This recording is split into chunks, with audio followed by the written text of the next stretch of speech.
know other students were in more difficult situations than me, but I consider that I struggled a lot. It's been a rough road for international students, not just the last 2 years, but also the last 2 weeks.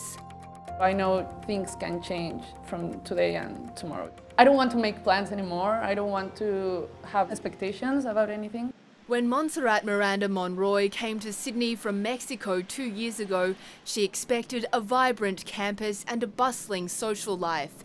Instead, she watched as her new friends slowly went home. And it's like, oh my God, I'm alone here now. Hi, how are you, Nora? Are you ready to come to Sydney? Montserrat's friend Nora Chowdhury is one of the lucky ones, unaffected by the federal government's whiplash announcements.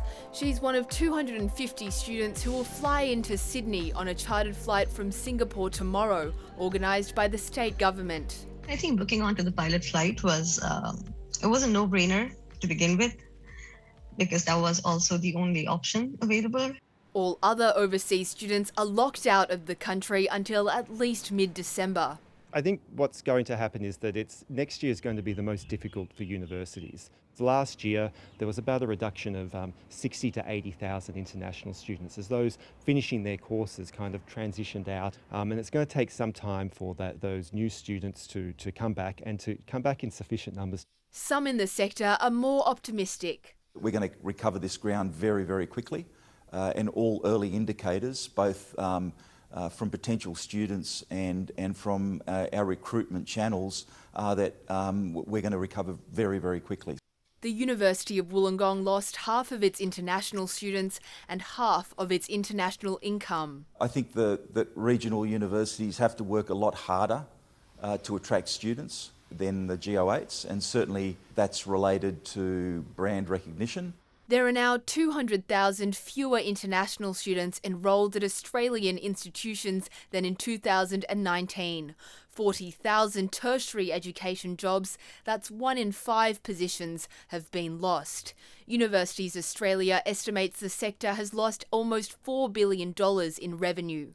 Experts say despite the COVID crisis, universities will always rely on foreign students.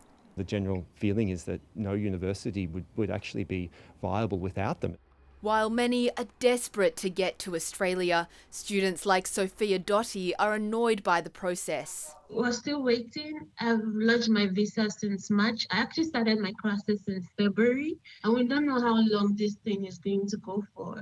There are a lot of questions, a lot of thoughts, a lot of frustration. So I'm at one of my favorite cafes in Seoul. It's about 10 to 15 minutes away from my apartment.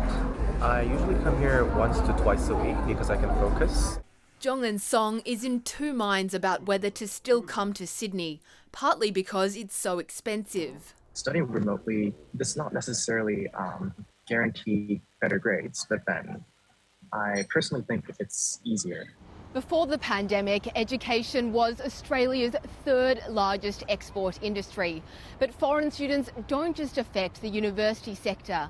Their absence has kept inner city rents low, been a significant blow to the tourism market and caused labour shortages.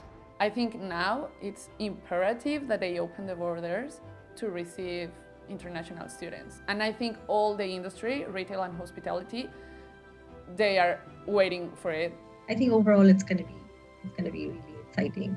For Nora and many others, boarding that flight to Australia can't come soon enough. Alison Shao, ABC News, Sydney.